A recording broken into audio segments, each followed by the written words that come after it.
딸들이 뭐람 제모팅 십지배에게 어 통계는 야패배 경고인 계획에서 Và ngày hôm nay 무시점부터 tôi muốn gửi lời chào 네 nồng ấm tới tất cả những quý 거는 vị tụ họp tại 위배 đây trong 러비 đại lễ 신년 넘버서다 Kaju 나는 Môn 신기 làm lần thứ 40 조시 Rinpoche, 탐지배 Kansap 디모르비 Rinpoche, 넘버서 자는 các vị 신기들이 Đạt Ma tái 서로간의 sinh, tất cả 배배에게 텐데 미마 tăng ni 지비르빈다를 다는 cũng như là tất cả 전달을 chúng hội đến từ khắp nơi trên thế giới, 남부지방이야 có thể là từ Tây Tạng hay là ở vùng Himalaya, 분주야 cũng như là phần còn lại của thế giới. Và tôi muốn bắt đầu với việc gửi lời chào nồng ấm tới tất cả các quý vị. 나들이야 가장 최지 뒤숨 캠베에게다 소실 쉬루면 나로네 엔다 최수버디 인지 첨부 Ngày hôm qua 계시네 chúng ta đã nói 다디 보면 về 안 되네 까메게 pháp thứ 시비시나 ba, 못해서 từ bi, trong 다티 버신 묘기 쇼로디스 bài 나로네 pháp thoại 인지 첨부디 của Đức Dusun Khenpa 다 về sáu 계시미 pháp. 시비지 무슨 Và 아니야 tôi 다티 muốn giảng giải thêm một chút từ bi 귤기야 theo giáo lý Đại 겔라바시비지 Thừa 귤기야 도스가라 하보르지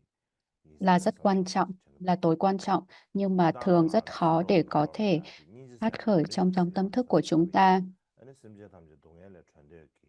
Hầu hết mọi người đều biết rằng là trong kinh điển, từ bi được định nghĩa là mong cầu tất cả chúng 근데 sinh 다 thoát 드림아 khỏi 저기 khổ đau. 세계하다 미라로 Và 시기 토안에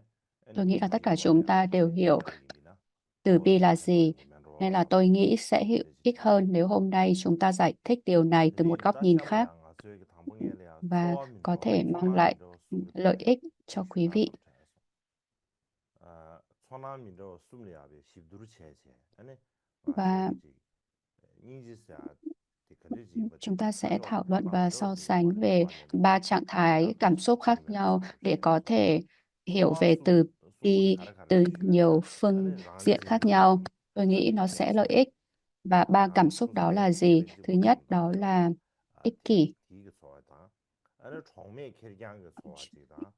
Chúng ta 나는 지 chỉ 샤자다 nghĩ 삼제치야 hay hướng tới lợi ích của bản thân và 소나미지 cảm 여러분 giác là 지루지 không nơi 디주 nương 숨부디 tựa và cô đơn 소소야 cùng 디숨부디 với sự đồng cảm và thấu cảm. 다디 숨부디 알아줘 Đây 딩사지 là ba cảm xúc 미지스레기 mà chúng 소야미 ta sẽ 오네야 thảo luận ngày hôm nay. 디소와 디숨부디 게레 라쇼르지다 윤도 통하게 베기 Và đây là ba cảm xúc mà con người thời nay rất dễ dàng để trải nghiệm 땅아서는 và 뉴욕 thường 도나 xuyên 더 bắt gặp 시기요 nhất 말아 trong cuộc 게 sống hàng ngày. 소와 Ta, 숨부 대다 인지 dù chúng 버로야 ta 제가 thường 삼아 không mấy để tâm đến chúng, nhưng mà 까버도 ba cảm xúc 인지 này có mối liên hệ sâu sắc với lòng từ bi. 게야 아는 제가 전부 해야 되지 근데 이 뉴스 안에 Và đặc biệt 어제 nó 신비야 liên 소와 quan mật 디숨부 thiết 도와도 đến 쉬시냐 cách 삼아트에서 mà từ bi 따당보디 phát khởi trong tâm thức 인지다 của chúng ta. 란진지 버로 제가 가리게 봐 Do đó chúng 다 ta sẽ 디고야 cùng thảo luận về chúng. Thứ nhất, 다 đó 란진지 là từ 사디 bi và 다 ích 고민해 kỷ. 버는지 란진지 남는 저거 아래 야나지 소수 계획이 개변지 볼 삼동하지 어와 Ích 어떻디 kỷ hay vị 에 kỷ, 개심 hay 심나 là 저거 딱한다 chỉ 보다 hướng tới 고루 lợi ích 차르고 của cá nhân mình, 근데 다 딩상기 지소 나로래야 폐지 hay 금이 ái kỷ. 마쳐야 돼다 Trong xã hội ngày 란진지지야 nay thì 레스라비는 저거 아래 hầu hết, 다는 신기지 hầu 미래 như là ai cũng 디버루 ích 제바 kỷ. 체단다 다는 신기 엔지 벤조르 Ví dụ như 삽세지 là 콜라 trong các mối quan hệ 벤조르 nhân 저저 sinh, 지속을 주고 kinh 망보디 tế, chính trị, vân 란진지 vân, 기 멍시 토안에 và rất nhiều các ngành khoa học xã hội được 드네이드 xây dựng dựa 란진지 trên nền 사야지 tảng của ích kỷ 꼭디 này. 인지 인지체보다 제바 시라메 되거든 Khi chúng 제바 ta 메베딩 nghe 다사도 đến thuật 시가당비 ngữ ích 군인 kỷ 가와 thì 차징에 dường 소비지 như là nó chẳng mấy liên hệ 따이네야 tới từ bi. Và nhưng mà 병을 토래야 란진지의 khi 인지 suy xét 버루라 kỹ 제바 cả hai 요르게 dường 나와 như 봐 còn là đối nghịch 군인 간다래 lẫn 잡아래 nhau. 슬라비나 Nhưng thực sự ích kỷ và từ bi có mối liên hệ nào hay 게다 không? 란진진다 인지사야의 초지 Chúng có mâu thuẫn với nhau hay 간다는 것이 không? 저 가서 매도 부등신 소말에 Thực 서리지 tế 저리지 là 간다를 차려 아래 ích kỷ 게 và từ 병도 bi 딱 군이 ở một góc độ nào đó giống như là hai mặt đối lập như là nước và lửa. Nhưng mà thực tế chúng dường như có cùng một cội nguồn, hoặc là chúng bắt đầu từ cùng một điểm khởi hành. Từ khi sinh ra, chúng ta đã tự nhiên có cảm giác mong muốn cho bản thân được thoát khỏi khổ đau và có được hạnh phúc. Sự ích kỷ này làm cho những à, phẩm tánh tự nhiên này hiện lên một cách rất rõ ràng và hiển nhiên qua nhiều biểu hiện. Đấy, ví dụ như là tôi muốn hạnh phúc, tôi không muốn khổ đau. Điều này rất là rõ ràng và hiển nhiên. Tuy nhiên thì à, bản, bản chất của ích kỷ đó là cái tôi và người khác lại bị phân chia một cách rất là rạch ròi. Còn từ bi thì tiếp nhận những phẩm tánh tự nhiên này và có nghĩa là chúng ta mong cầu để có thể thoát khỏi khổ đau và có được hạnh phúc, và rồi mở rộng nó ra. Ờ, ờ, Khi chúng ta hiểu được rằng là người khác cũng vậy, sống hệt như chính bản thân chúng ta đều muốn hạnh phúc và không muốn khổ đau, thì tư tưởng nguyện bản thân tôi được thoát khỏi khổ và đạt được hạnh phúc sẽ chuyển hướng sang người khác và mở rộng rằng là nguyện cho người khác cũng được thoát khỏi khổ và đạt được hạnh phúc. Vậy điểm mấu chốt nằm ở đâu? Nó không phải là sự loại bỏ ích kỷ, mà thay vào đó là mở rộng phạm vi của cái tôi ra. Thường cái tôi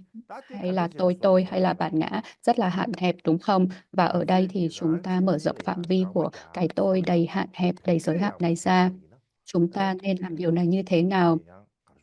Thay vì phủ nhận ích kỷ, chúng ta cần biết cách để có thể sử dụng nó một cách hiệu quả hơn. Và cách thứ nhất đó là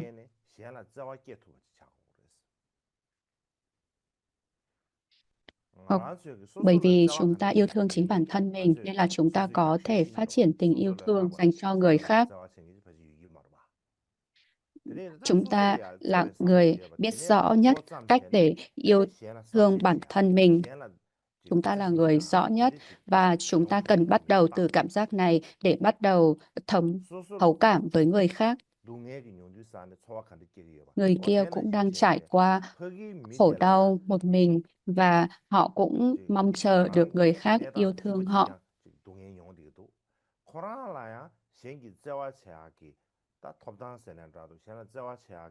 Và người đó cũng giống như bản thân tôi cũng đang khổ đau, và họ có quyền để yêu thương chính bản thân họ, và họ cũng mong chờ để người khác có thể yêu thương họ. Nên là bằng cách tư duy này thì tình yêu thương dành cho chính bản thân mình trong ích kỷ có thể trở thành chiếc cầu nối để đồng cảm hay thấu cảm với những người khác. Và cách thức thứ hai đó là khi mà chúng ta có thể nhìn thấu rõ à, sự ích kỷ sáng suốt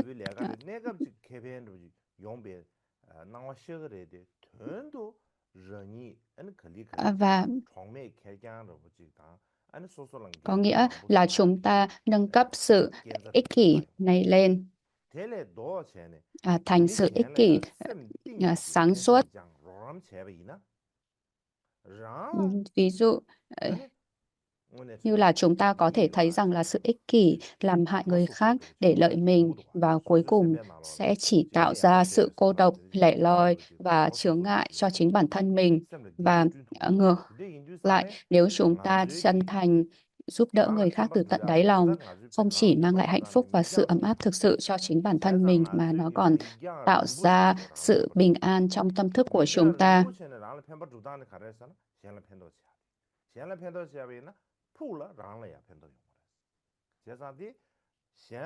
và 텐저위기 랑라 펜바 주단데 탑케베 시럽지 차디 요레스 근데 인도 nên là 디 ở đây chúng ta học cách để 디마버디 có thể 삼레나로 mở rộng 랑진지 지기요 말했을라도 tâm 소설로 ích 땅 kỷ 제베서 chỉ hướng đến bản thân này 딘디베 và mở rộng 딘디모이 소설로 땅 thành 마고베 토네 에네 시알라 펜바 주비 이미나 딘디지가 토네 삼당미나 디즈레 라르 중앙지 용데도와 다 순바데 và 가레사나 닌지세아데 마란츠 삼발레기 vì vậy thành 타베기 tựu lợi ích cho bản 네세티 thân này thực 쉽지 tự 차디 thực sự là về lâu dài chính là làm lợi ích cho 네세토 người 레비 khác, 차디 và 요레스 đây chính là phương tiện trí huệ 나르 chứ không 셈리아 phải 정답 là chúng 체시 ta cần phải từ bỏ 로즈는 chính bản thân 냠레체 mình hay là chúng ta 빼나 cần phải hy sinh 젠게 bản thân mình 동네랑게 về người khác. 랑게 대화 Và 시에지 thứ ba 근데기 là từ 동랭이 bi còn có 올라샤 nhiều cấp độ cao 어다 hơn 딘데 thế nữa, 로즈랑 제바 tức là 제바 thông qua 댄체네 việc rèn luyện tâm, ví dụ 리베르베 như là những pháp tu như 나다 là tông 큐 lên, 버룰레야 nhận lấy khổ 타당 đau 알아서 của 찌벌레 người 파손에베 투부시비지 예데어지 và trao đi hạnh 또체 phúc của 다 bản thân mình. 잠바더니디 Chúng ta cần dần 깨야데네 dần phá 마다 bỏ bức 민규 tường kiên cố 우담바더니지 giữa ta và 그래 người. 말로체네 잠바더니지 깨야지 용토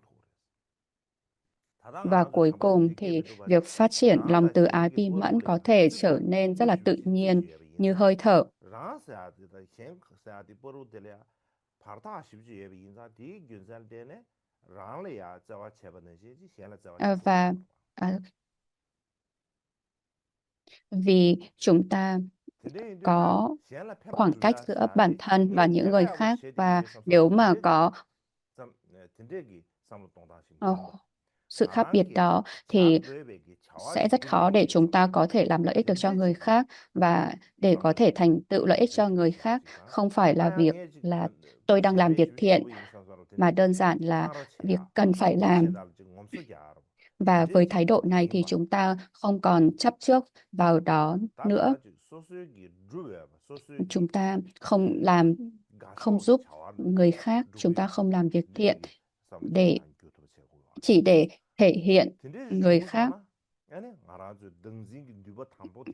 디디 죄도 그래 mà thay vào đó thì là chúng 등진기 ta cảm 누버데 thấy 탐보사나 hoan 빠른 hỉ 양손 với 만두고 hành động 베 thiện lành của chính bản thân mình, 시히비베 chứ không 야치기 phải là để 세르기 thể hiện với 용토야 người 지다 khác. Và 아니 khi đó 니시엔다 thì là nút 냠도 thắt chặt của chấp 톱체베기 ngã sẽ được 균형기 nới lỏng, và chúng 시엔다 ta có 마다 được một 마르 sự 냠수 bình 만두고 an bao 균형기 la và sự hòa hợp sâu sắc 삼십시기 mà chúng ta chưa từng trải nghiệm sẽ được hiển lộ một cách 준주야지 trực tiếp. 되네 이래서 너나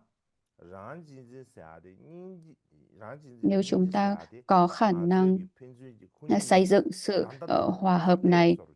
된데지 레 세와 레강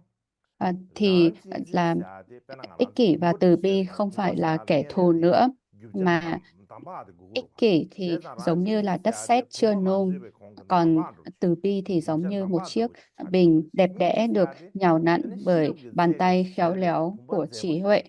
Nên là 차송도지 đầu tiên chúng ta cần phải có đất 란진지 sét 예와텔라 댄샤네 của 아니 ích kỷ, và rồi 셴진진기 sau đó thì với bàn 세르나로 tay khéo 셴라 léo của trí 펜바주로 huệ 셴진진기 몰라봐 thì chúng ta có thể 그래 tạo ra một 약게 당해 chiếc 버지가 bình từ bi đẹp 인남바도 đẽ. 다 규라이 되버지 근데지기 그걸 고급지 용기 알아봐 근데 인정 Nên 알아지 là chúng ta có cơ hội 소소래야 để có thể chuyển 란진진 hóa 삼바유에 tâm vị 삼리 kỷ hạn hẹp 고참이야기 này thành lòng từ bi rộng lớn, quảng đại. Nên là 내가 chúng 지슈디 ta không cần 그래서나 phải cảm thấy hổ thẹn 란진진기 khi mà 나로래야 có ý nghĩ ích kỷ, 린탄 체외기 mà thay vào đó chúng ta nên thấy rằng là 가셔야지 bên 뭐가 trong 보죠 nó 때 ẩn chứa một 가져야기 sức mạnh giá trị 통화시야 때 để 하고 체마데 계속 때 có thể 가르스라야 tìm 란진진 cầu sự 세아디 giải 조 thoát 렁이 khỏi khổ đau 동해라 và 차야 theo 대화 đuổi 편동이야 hạnh phúc. 딘데기 거라 뉴번 로지다 딘데기 심쇼 로지 Nghĩa là 용기 chúng ta 와라 phải 란진지 nhìn rõ được 대기 nó, 예바딩아 nhìn 시야 rõ tiềm năng, khả năng của nó, 대준배 신도 và chúng ta 하니 hứng 코네 thú 체도 với điều này, và rồi 제대로 chúng ta 모이바 có thể bắt 근데 đầu chuyển hóa 랑게 녀고르기 밑에서라에 되는 시지 và bắt 삼도 đầu 동다 từ việc chỉ nỗ lực cho 전전부 bản 자와지 thân. Chúng ta bắt 자 đầu có khả năng mở rộng tình yêu thương 근데 ấm áp 링기 và 되네 dịu dàng đến những 남바든지 người 셈제 xung quanh, 탐제를 앞에 얇게 해지네 아니 và 자와지 rồi dần dần chúng ta có thể lan tỏa 가셔지 주제 tới 되네 tất cả chúng sinh 란진진디 bao la 기저야 như hư 빵데 không. 양고 지 셴팽기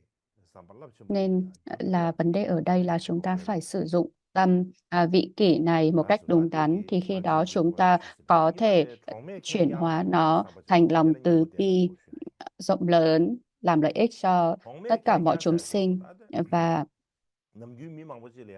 thứ ba là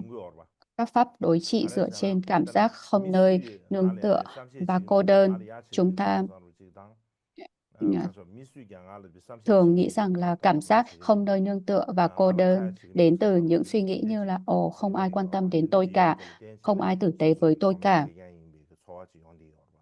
Và bởi vì những suy nghĩ đó nên là chúng ta cảm thấy cô đơn, không nơi nương tựa, không bạn bè. Nhưng mà thực tế thì cảm giác cô độc đó không đến từ việc không có ai bên cạnh, mà nó đến từ việc là chúng ta tự nhốt mình cô độc bên trong tâm thức của chính bản thân mình.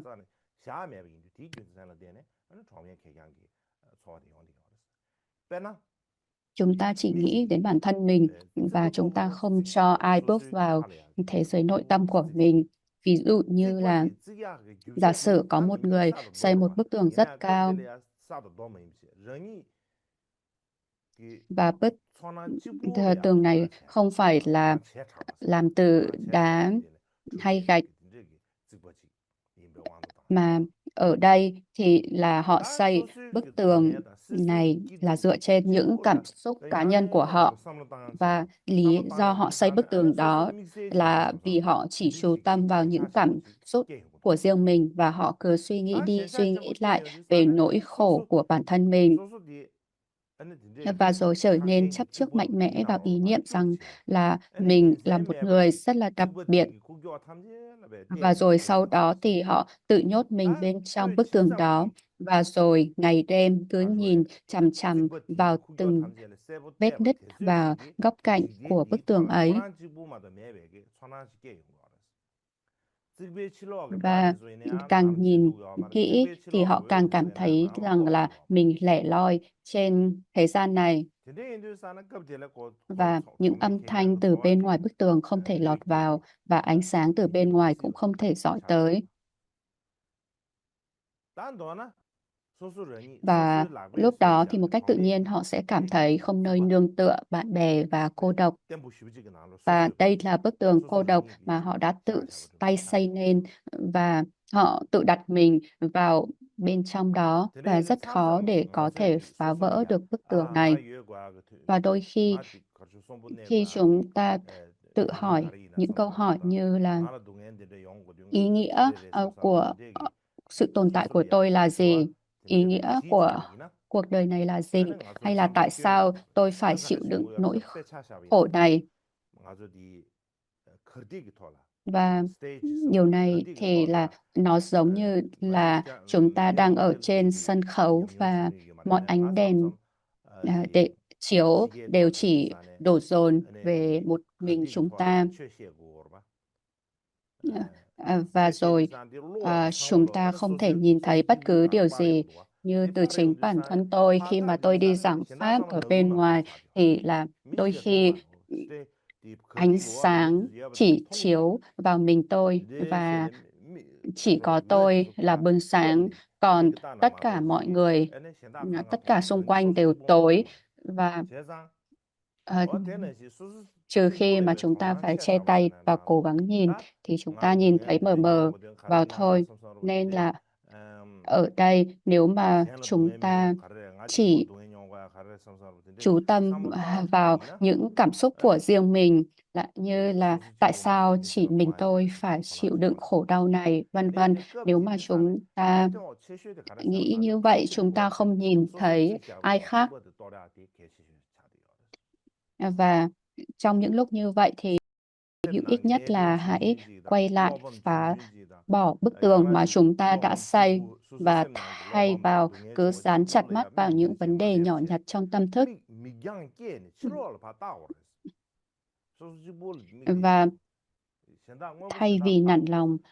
và chỉ chú tâm vào nỗi khổ của bản thân mình, chúng ta hãy mở rộng tầm nhìn và hướng ra bên ngoài. Hãy nhìn vào cuộc sống thực tế, vào những gì chúng ta cần hoàn thành và những gì chúng ta có thể làm cho những người xung quanh. Nếu chúng ta không làm như vậy mà chúng ta chỉ nghĩ về hạnh phúc và khổ đau của bản thân mình thì dĩ nhiên là chúng ta sẽ cảm thấy khổ đau và đây là mối nguy chắc chắn sẽ xảy ra. Ví dụ, chúng ta hãy thử xem là mình có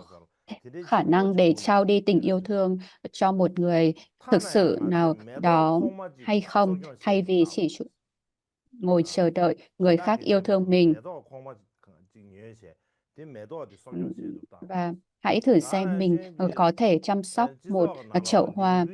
hay là tham gia một hoạt động cộng đồng nào đó hoặc là gánh vác một chút trách nhiệm nào đó hay không. Thay vì nghĩ rằng là mình là trung tâm của cả thế giới. À, Khi chúng ta bước vào dòng sông lớn của cuộc đời thực sự và ngay cả khi mà chúng ta không thể loại bỏ hoàn toàn cảm giác cô độc thì cảm giác đó cũng sẽ dần giảm bớt đi, nó sẽ dịu bớt đi. Và đó là chủ đề về cô độc. Và thứ ba, đó là mối quan hệ giữa từ bi và sự đồng cảm hay là thương xót và thấu cảm.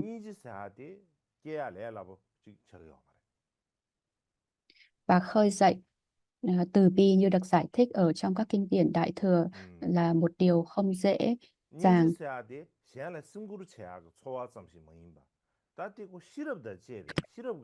Giải thích theo cách hiện đại thì từ bi không phải chỉ là cảm giác quan tâm đến người khác mà còn là một mong cầu rất là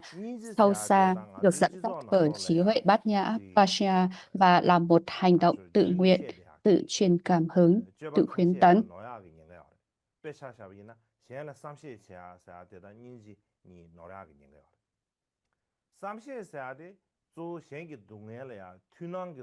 Nên là đôi khi có nguy cơ chúng ta nhầm lẫn từ bi đại thừa với một số cảm xúc và hành động thường được thảo luận trong xã hội ngày nay. Ví dụ như là có nguy cơ nhầm lẫn sự quan tâm đến người khác với từ bi.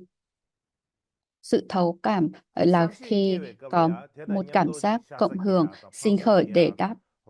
để phản ứng lại hay đáp lại nỗi đau của người khác, và đi kèm với đó có thể là sự thương xót và quan tâm và mong muốn giúp đỡ. Cảm giác này thì là giống như là suy nghĩ, tôi có thể cảm nhận thấy nỗi đau của chúng ta. Tuy nhiên, trong những tình huống mà chúng ta và người khác vẫn bị tách biệt thì nó cũng có thể mang ý nghĩa là tôi cảm thấy tội nghiệp cho bạn. Tôi có thể cảm nhận nỗi đau của bạn. Tôi cảm thấy tội nghiệp cho bạn.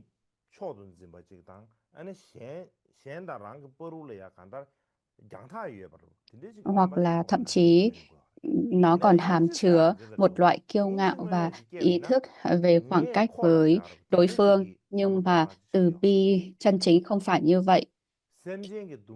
Khi từ bi chân chính khởi lên, đó không phải là mối quan hệ như kiểu là ồ tôi cảm thương cho họ. Thay vào đó, chúng ta nhìn thấy nỗi khổ của chúng sinh, như thể đó là trải nghiệm của chính bản thân mình.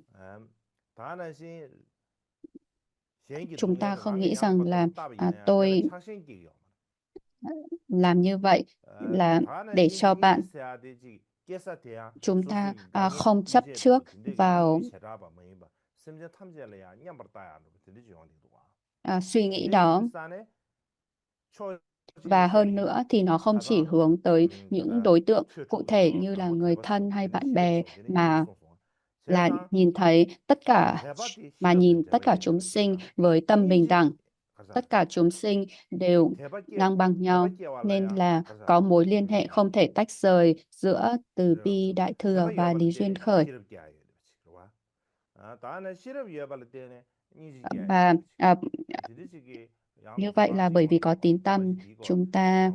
có thể khởi trí huệ và rồi chúng ta có thể khởi từ bi. Nhưng mà chúng ta không đủ thời gian nên là chúng ta sẽ không đi sâu vào chủ đề này.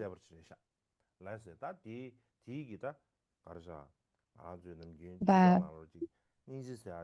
có một quan hệ bất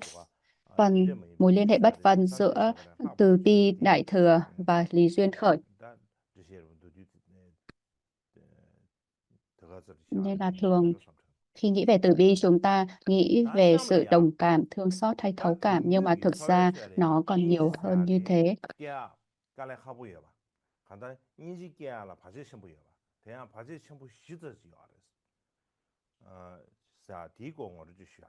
Và ngày nay thì rất khó để có thể phát khởi từ bi, và có 4 chướng ngại để có thể khởi từ bi chân chính này, bởi vì là trong cộng đồng,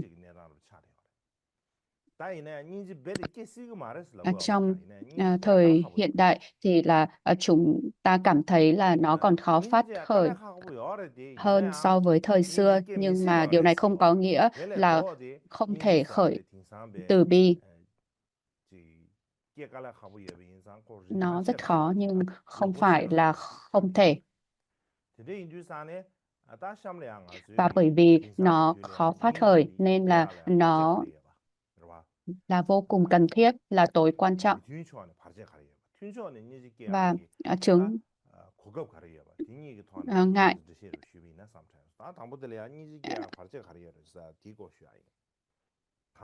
và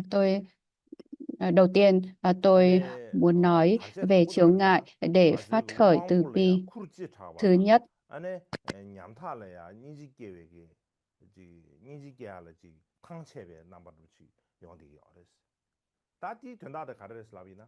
đôi khi chúng ta cảm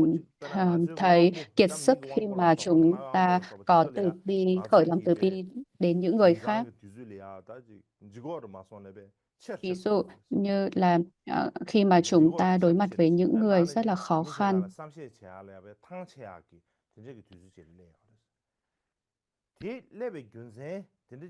và chúng ta khởi từ bi với họ, nhưng mà chúng ta cảm thấy bị choáng ngợp, bị cảm thấy quá sức, bởi vì là chúng ta đang ở trong thời đại thông tin, và chúng ta bị quá tải bởi thông tin. Hàng ngày chúng ta nghe đủ loại mọi thông tin từ các nguồn khác nhau, ví dụ như là từ các nền tảng xã hội, từ báo chí vân vân. Chúng ta biết rằng là chiến tranh đang xảy ra khắp nơi trên thế giới, và rồi tất cả những thông tin tiêu cực đó thì là đổ ập vào chúng ta, và chúng ta nghe về nó hàng ngày.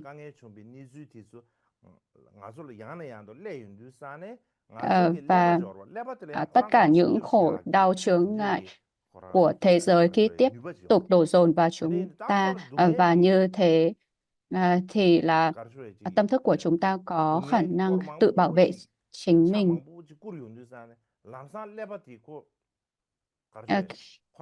Khi những thông tin về khổ đau này đổ dồn về tâm thức của chúng ta, thì nó sẽ kích hoạt để tự bảo vệ mình. Và khi chúng ta nhìn thấy thông tin đó thì chúng ta cảm thấy bất ngờ, và chúng ta khởi lên sự thấu cảm, đồng cảm là tại sao khổ đau này lại xảy ra. Và rồi khi chúng ta tiếp nhận quá nhiều thì chúng ta cảm thấy như là nó quá sức và cảm thấy kiệt sức. Chúng ta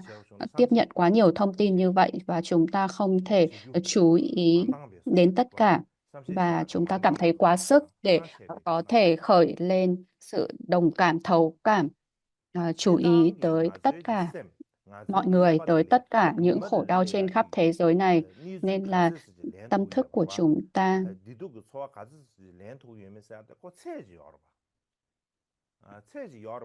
um, um, chỉ có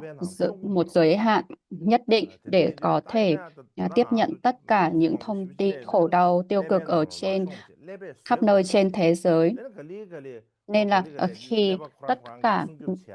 những thông tin về những khổ đau chướng ngại trên thế giới đổ dồn vào tâm thức của chúng ta thì nó sẽ kích hoạt chế độ tự bảo vệ mình, và rồi khi đó chúng ta sẽ cảm thấy là kiệt sức và đóng mình lại.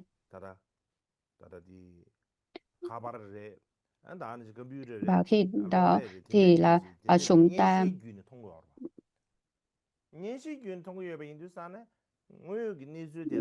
không thể nhìn thấy trực tiếp những khổ đau đó, mà chúng ta chỉ có thể nhìn thấy những thông tin đó qua thiết bị, ví dụ như là màn hình điện thoại, và như thế thì sẽ có khoảng cách giữa bản thân chúng ta và khổ đau thực sự, và do đó chúng ta cảm thấy có khoảng cách và chúng ta không thể chạm vào họ, không thể cảm nhận thực sự được nỗi đau của họ.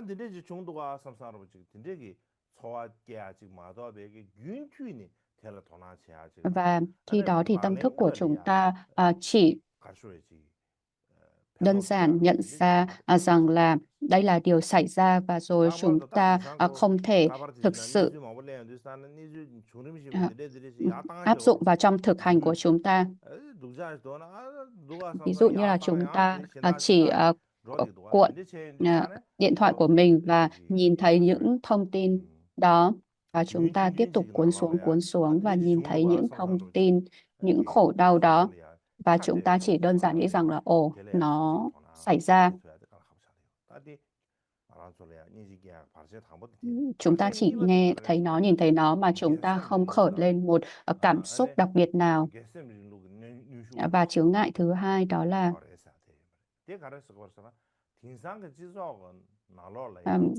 là vẻ bề ngoài của con người trong xã hội ngày nay.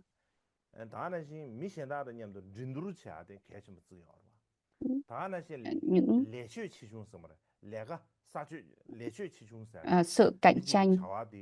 và hình ảnh cá nhân là rất quan trọng.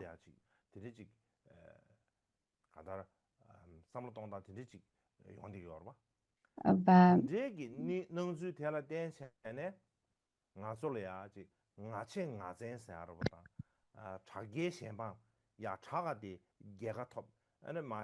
chúng ta có cảm giác rằng là tôi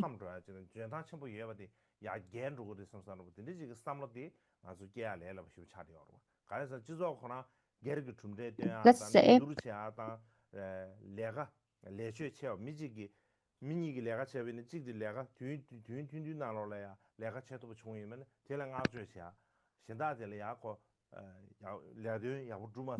và chúng ta luôn có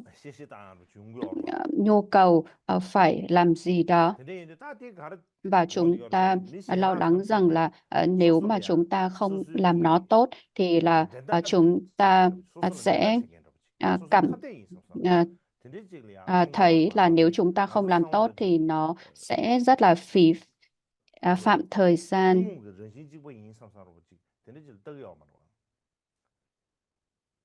Và chúng ta luôn so sánh, luôn cạnh tranh với người khác, thay vì chúng ta nghĩ rằng là chúng ta có cùng một nền tảng, chúng ta có cùng một chân tánh, và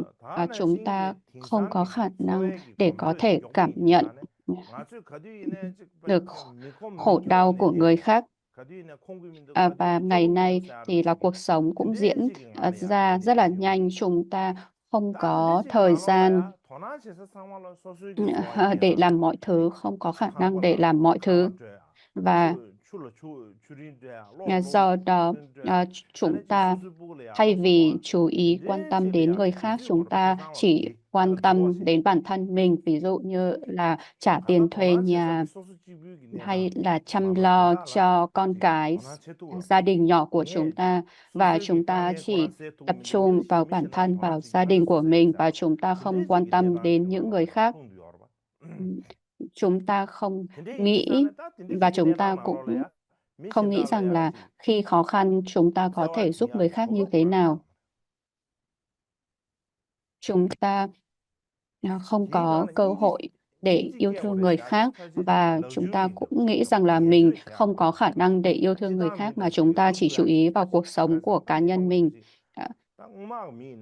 Và chúng ta nghĩ rằng là từ bi và đồng cảm là điều không thể bởi vì là có rất nhiều người trên thế giới này và rất nhiều người đang khổ đau và do đó ngày nay có rất người chỉ bận rộn với cuộc sống của mình, với công việc, với sự nghỉ ngơi của mình mà họ không quan tâm đến những người khác, không quan tâm đến khổ đau của người khác. Và chúng ta nghĩ rằng là tôi không có khả năng để có thể thực hành về lòng từ bi. Nó chỉ dành cho những người hạnh phúc, những người có thời gian, những người giàu có. Và thứ ba đó là về văn hóa tiêu dùng hiện đại và những khó khăn của nền văn hóa chỉ theo đuổi vật chất và mua sắm tiêu dùng. Chúng ta chỉ tập trung vào những nhu cầu, vào mong muốn, vào nhu cầu của chúng ta. Ví dụ như là chúng ta có thể thấy là có rất nhiều quảng cáo ở trong điện thoại của mình đúng không? Và khi chúng ta đi đường chúng ta cũng nhìn thấy biển quảng cáo ở mọi nơi và nó sẽ làm tăng tham dục, tham ái của chúng ta đúng không?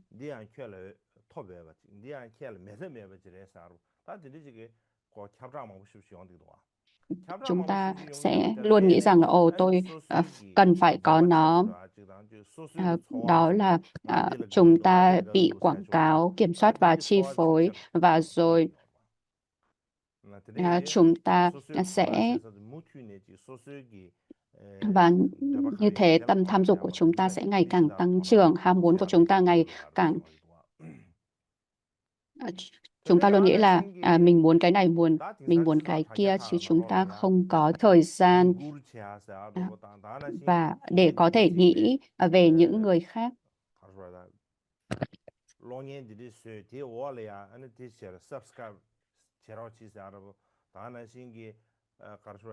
Và ví dụ như ngày nay những trang mua sắm luôn có những nút là ấn theo dõi và chúng ta luôn thúc giục để ấn vào nút theo dõi hay là yêu thích. Điều này cũng nghĩa là hãy mua tôi đi.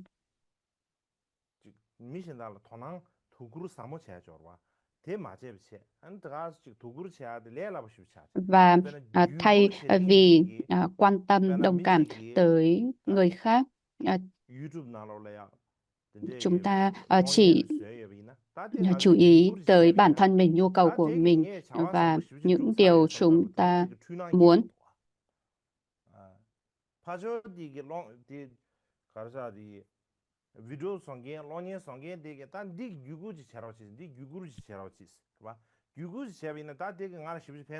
Và rồi chúng ta bị thu hút bởi những quảng cáo và rồi chúng ta luôn được khuyến khích đó là hãy ấn vào đây và nó sẽ rất lợi ích cho những người khác, vân vân, và chúng ta bị cuốn vào đó thay vì chúng ta có thể có những hành động thực sự để làm lợi ích cho người khác, để quan tâm đến những người khác. Và như vậy là chúng ta chỉ ấn nút thôi và thực ra là chúng ta sẽ không thể giúp được người khác gì nhiều nếu mà chỉ ấn những nút ưa thích ở trên YouTube hay Facebook. Nó càng dễ dàng thì nó càng có ít giá trị đúng không? Và chướng ngại thứ tư đó là chướng ngại tư để có thể phát khởi lòng từ bi đó là À, ngày nay trong xã hội hiện đại, trong văn hóa hiện đại, chúng ta có tâm thức tích cực hay có tâm thái tích cực, và chúng ta nghĩ rằng là à, à, những điều tích cực là tốt, thành công là tốt. Khi chúng ta nghĩ về khổ đau, về thất bại thì nó là không tốt.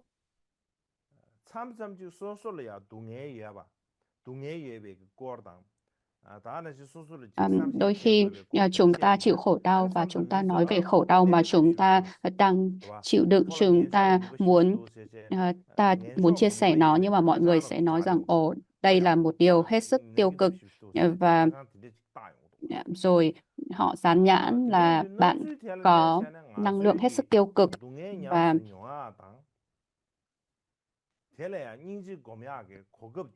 nên là trong hiện đại chúng ta chỉ chú trọng vào những năng lượng tích cực, và do đó chúng ta mất đi cơ hội để có thể cảm nhận được sự đồng cảm hay là từ bi của người khác, thay vì có thể đồng cảm từ bi với khổ đau của người khác. Chúng ta không thể làm được điều đó. Và nên là trong xã hội hiện đại, đây là hiện trạng xảy ra. Chúng ta có rất nhiều chướng ngại để có thể phát khởi được lòng từ bi.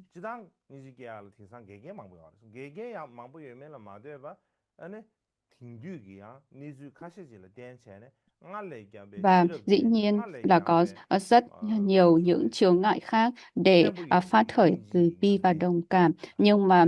đồng thời nó cũng là cơ hội lớn để chúng ta có thể phát khởi được lòng từ bi và đồng cảm, cũng như là sự kiên trì kiên cường của chúng ta. Ví dụ như là chúng ta có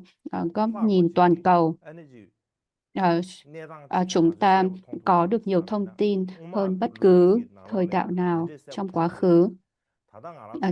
Chúng ta có thể nhìn rõ điều này. Chúng ta có thể nhìn thấy hoặc nhận được rất nhiều thông tin trong xã hội ngày nay, bởi vì là nghiệp lực của loài người có kết nối chặt chẽ với nhau, có nghĩa là những cộng nghiệp, ví dụ như là đại dịch Covid hay là sự nóng lên toàn cầu. Từ đó chúng ta có thể nhìn thấy sự kết nối sâu sắc về nghiệp lực giữa chúng ta, về cộng nghiệp của chúng ta, bởi vì chúng ta có thể nhìn thấy điều này. Điều này sẽ cho chúng ta nhiều cơ hội hơn để có thể phát khởi được lòng từ bi, đại bi này. Và chúng ta có biết đến nó hay và dù họ có cùng một văn hóa hay không, cùng vùng miền hay không, chúng ta có khả năng phát khởi lòng từ bi với họ. Ví dụ như là ngày xưa thì chúng ta có thể nhìn thấy bầu trời rộng lớn, nhưng mà chúng ta không thể nhìn thấy toàn bộ thế giới. Ví dụ như là chúng ta thường nói là chúng sinh vô cùng tận như hư không, nhưng mà họ sẽ không biết được chúng sinh đang ở đâu. Còn ngày nay thì là chúng ta có thể nhận thức được những chúng sinh ở những nơi khác nhau, nên là chúng ta có nhiều cơ hội hơn để có thể phát khởi được lòng từ bi và đồng cảm, và đồng thời chúng ta cũng có suy nghĩ quan tâm tới tất cả những chúng sinh trên trái đất này, không chỉ là con người hay và các loài động vật nữa.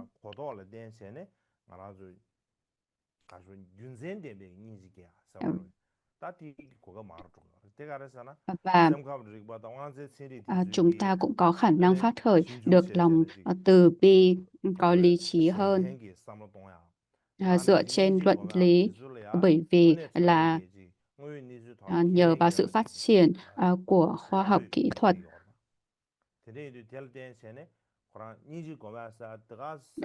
Ví dụ như là các nhà khoa học có thể chứng minh rằng là thực hành thiền thực sự có thể thay đổi não bộ của chúng ta, mang lại lợi ích thực sự cho chúng ta. Có bằng chứng rất là rõ ràng về việc khi chúng ta hành thiền, khi mà chúng ta phát khởi lòng từ bi tới những chúng sinh khác thì nó sẽ thực sự có tác động tích cực, thiện lành tới chính bản thân chúng ta. Nó không phải chỉ là giác cảm xúc, mà thực ra nó có thể thay đổi được não bộ, thay đổi được các kết nối thần kinh của chúng ta, và từ đó chúng ta biết được là nó rõ ràng có lợi ích cho chúng ta. Và chúng ta có hy vọng, có cơ hội để có thể phát khởi từ bi, và chúng ta cũng sẽ tự tin hơn để có thể phát khởi lòng từ bi. Thứ ba, đó là chúng ta có Internet, chúng ta có rất nhiều những nền tảng chia sẻ thông tin.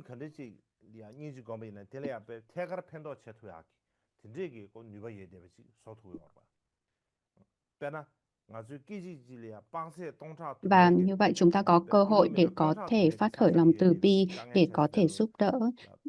trong những trường hợp mà chúng ta cảm thấy hứng thú hay quan tâm. Ví dụ như là khi có những thảm họa thiên nhiên xảy ra ở cách rất xa chúng ta có khả năng biết và giúp đỡ họ trong quá khứ. Điều này là không thể, đúng không? Nên là thông qua Internet và những nền tảng chia sẻ, mạng xã hội, chúng ta có thể gây quỹ để có thể giúp người khác, vân vân. Và chúng ta có thể tập hợp những người có cùng một hứng thú, cùng một mong muốn để có thể làm lợi ích cho người khác. Và ngày nay thì là cũng có rất nhiều người có những vấn đề về tâm lý,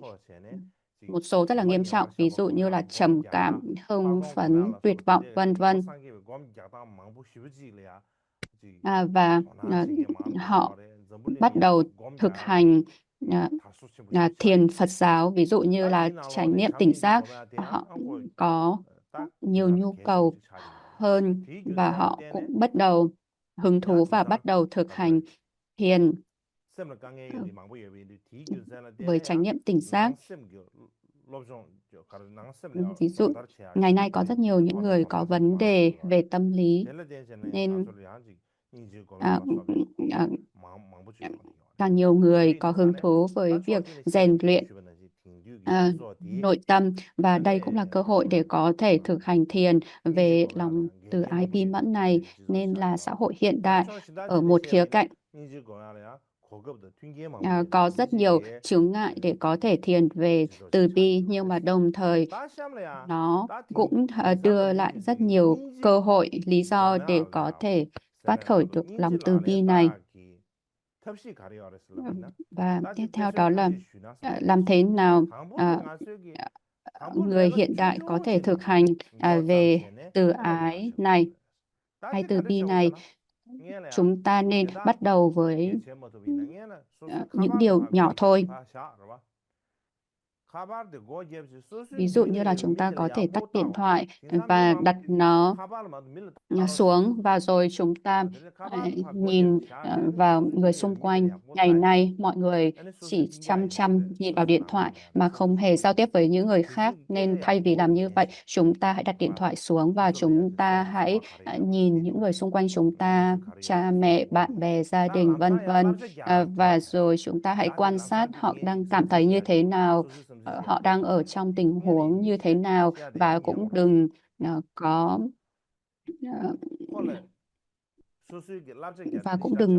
đưa ra lời khuyên cho họ vội.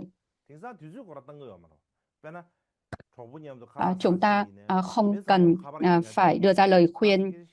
cho mọi người mọi lúc. Đôi khi chúng ta chỉ cần ở cùng với họ, lắng nghe họ. Ngày nay có rất nhiều người chỉ dành thời gian để lướt điện thoại thay vì chú ý đến những người xung quanh mình. Nên là hãy dành thời gian cho gia đình, bạn bè mình, hãy nói chuyện với họ, lắng nghe họ. 이게 고승 여러분.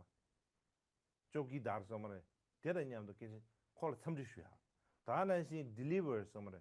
칼라 겐겐 디솔이야 참지슈 Và 디디네요. ví dụ nếu có ai 다나신 게 à, 렁중 그리고 đi ngang 그래라 qua 미나도 chúng ta 제방 hãy 소샤도 chào họ, 참도 hay 되었어. là ví dụ những người giao hàng 야나지 đến 아주 chúng ta 신 cũng 지금 야나 음, 베나 hãy 메도르 chào họ, 응답체 và chúng 대간레스기 ta hãy kết 될래야 nối với 따야 môi trường xung quanh. Chúng 다른 ta hãy 사람이 키르시기 nhìn 뒤줄래야 cây 칼라데야 cối, 드레시야 động vật xung quanh 다른 chúng 사람 ta. Ví dụ 참참 như là chúng ta nhìn thấy 밀레 ừm, 민머인 cái cây 소사지 và chúng ta có 가솔래야 thể tự hỏi là 니지기야다 tiến trình 세심 ra hoa 야베 kết trái của nó là 큐치야 gì, hoặc là chúng ta 지도레스 có thể 아주 cho 당보도 돼 những chú 이바데 chó một chút 가르레스나 thức ăn, vân vân. 나저기 처진 게 나한테야 도담치 고레스 Đôi khi chúng ta cảm thấy 아주 dễ 참참 dàng 뒤주 땜베 cảm 제야 thấy 뒤주 니나 위에서 đồng cảm 옆에 지도 hay 강화 thương cảm với 떡거리스 động vật hơn 다른 là với con 신기지게 người. 가서 뢰제기 꼬르서 말하다 Và do đó chúng ta hãy tự nói với bản 인터테인먼트 thân mình 디제트게 là 꼬르 bây giờ tôi 펠레미 sẽ không 다른 신기 xem điện thoại 영상 nữa 레저트 và 하지 여러분 không 니 tìm kiếm những hình 물론 thức 니 giải 중에서 trí 니 hay 꼬르다 là lướt advertisement điện 디스 thoại, 참으로 lướt 봐 mạng xã hội 고견체 nữa. 소수 시스템을 패야 난뒤 Chúng ta 삼도 hãy tắt 뒤죄자 điện thoại đi 된데래야 가지고 된데 망스 달러 채고 숨바데 가르했잖아 và thay vào đó chúng ta hãy tìm kiếm những gì mà lợi ích 당분 cho 가서 bản thân 니지 chúng ta, 곰체를 cho tâm 람상직 thức của chúng ta. 전부르기 내야 된다 심지어 탐지게 되는 삼로 람상 뒤 삼도 Và chúng 중중지는 거죠 để có 람상 심지어 탐지게 되는 삼도 và rồi sau đó chúng 딴도구미도 ta 와 có thể 전부르기 suy 내야 nghĩ 삼도 về 곰체를 những khổ 딴도구미도 đau 근데 về 당분 của 가서 가르쳐서 chúng sinh, 가서 탐 của 팅지를 toàn 미지 bộ 지도를 thế 넣어 gian, vân vân, 미망고 và phát khởi 제도 lòng từ 야가 bi. 공감하고 나와 Nhưng 채우마 미지 khi mới 지도를 bắt đầu 가르쳐 thì chúng ta đừng làm như vậy. Chúng ta hãy 내가 bắt đầu 소수 từ 강랑기 những thứ 칩쇼지 nhỏ thôi. Ví 야는 dụ 미사 như là 켜고지기 làm thế nào để tôi 그룹지기 có 앞으로 thể 그렇지 giúp được 아 một người nào 야나지 đó. 소수기 Ví dụ như 원내시는 là 니지 chúng ta 랑가 có 동아대비 thể 콜 랑가 떼야라서 근데기 quyên 전다 góp 중중지는 cho một đứa 거쪽에 trẻ 준비시 nhỏ đang 야겠어 trong tình 뭐 huống khó 당분은 khăn, 첨부시 hoặc là cho ai đó bị mất mát đi 지도야 người thân, vân vân. Nên là chúng ta hãy bắt đầu với 다들 những thứ 시바데 nhỏ trước. 가르쳐나 Chúng ta không thể ngay lập tức bắt đầu 나라도 với những điều 라라 동해요 lớn 셴라 lao, 동해요 to lớn. 동해 위에바디 Và 니지 thứ 텔렌 tư 채고 đó 채고 là 텔렌 채고 동해 위에 chúng 줘봐 ta phải chấp nhận 사마를 là chúng ta 동해도 위에 đang khổ 쳐도 đau. 직당 Chúng 위에 ta cho 루어 phép khổ 쳐요 đau 동해 위에 thay vì 뱉었어요 chúng ta chối bỏ 셴라 khổ đau. 동해에서 당해 채고 소설 강해 위에바디 강해 Ừm, 위에 Và 셴라 khổ đau 못 là điều mà chúng ta có thể trải nghiệm, không 나다 phải 셴 là 탐제라 동해 요래 điều cấm đoán, 나다 셴 và chúng 탐제라 ta 깨요 요래 깨요 không 위에 cảm 셴라 못 thấy 사고 해요 xấu hổ về điều này. Tất cả chúng 근데 ta 이거 아주 đều có 동해 khổ 매베 đau, tất 세제 cả 어떻게 chúng ta 요 đều 말을 có 써야지 sai lầm 코로나를 và 유명시 không 치고 요래 cần phải xấu hổ về 대가래서 khổ 나는 đau đó. 사람이야 튜모가 능수 찍이 요래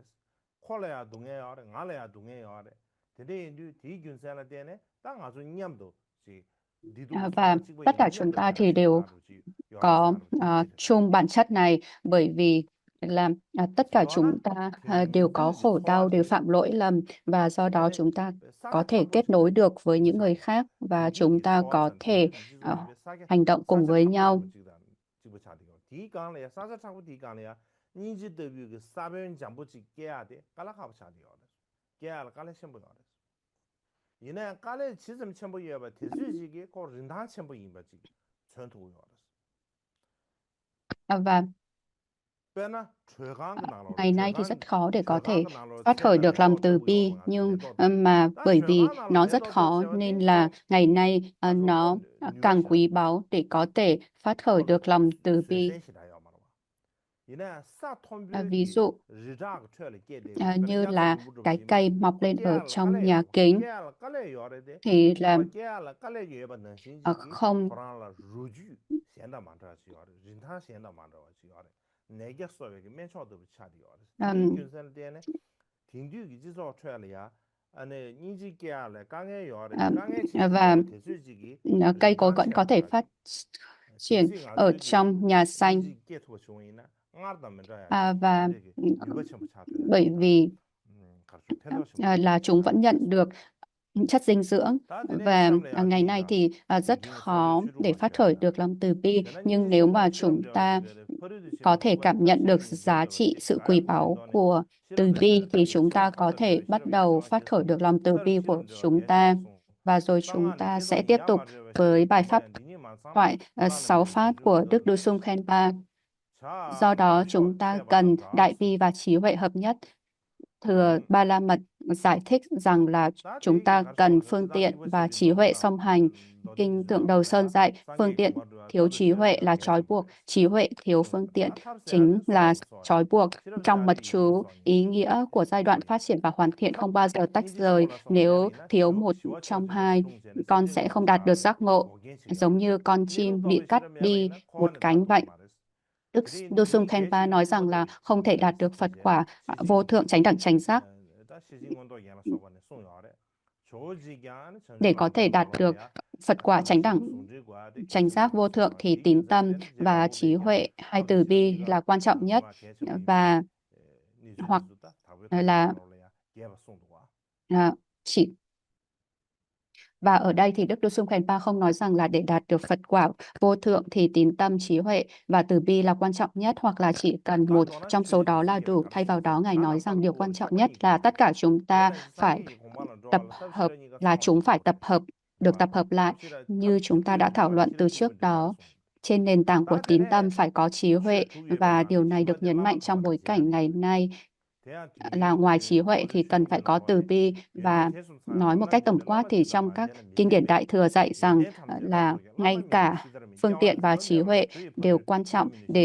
để đạt được Phật quả. Phương tiện là sự tích tập công đức và trí huệ là sự tích tập tuệ giác. Thiếu phương tiện như là đại bi, chúng ta sẽ rơi vào an lạc tịnh tĩnh một chiều như là niết bàn của Thanh Văn và trở thành chướng ngại cho thành tựu lợi lạc cho chúng sinh. Và thiếu trí huệ nhận biết bản chất của vạn pháp thì chúng ta không thể giải thoát khỏi luân hồi. Vì vậy cả hai đều quan trọng như nhau, và như đã được dạy rộng rãi trong Hiện Quán, Trang Nghiêm Luận và các luận thuyết khác về Bát Nhã Ba La Mật thì Ngài Atisha cũng dạy điều này rất khéo léo trong đèn soi nẻo giáp, và Ngài Gampopa đã dạy chi tiết về tầm quan trọng của sự hợp nhất giữa phương tiện và trí huệ trong giải thoát Trang Nghiêm Luận. Và về điểm này thì Đức Dosung Khenpa đã dạy bằng cách là trích dẫn kinh Tượng Đầu Sơn, và nói chung là trong hệ thống Kim Cương Thừa thì sự hợp nhất giữa phương tiện và trí huệ là vô cùng quan trọng. Và do đó trong Mật Tông Tantra vô thượng, cả giai đoạn phát triển và hoàn thiện đều cần thiết, và giai đoạn phát triển chủ yếu là để tích lũy công đức và thành tựu các sắc thân, và nên đó là phương tiện, và giai đoạn hoàn thiện chủ yếu để hiển lộ trí huệ về sự bất nhị giữa đại lạc và không tánh, nên đó chủ yếu là trí huệ. Và nói tóm lại thì Đức Dosung Khenpa dạy rằng là giống như một con chim cần đôi cánh để bay lượn trên bầu trời để đạt đến Phật quả, chúng ta phải có cả phương tiện và trí huệ. Và nhiều đạo sư trong dòng Kadampa như Ngài Atisha cũng dùng ví dụ này để dạy rằng là việc có đầy đủ phương tiện và trí huệ là cực kỳ quan trọng. Và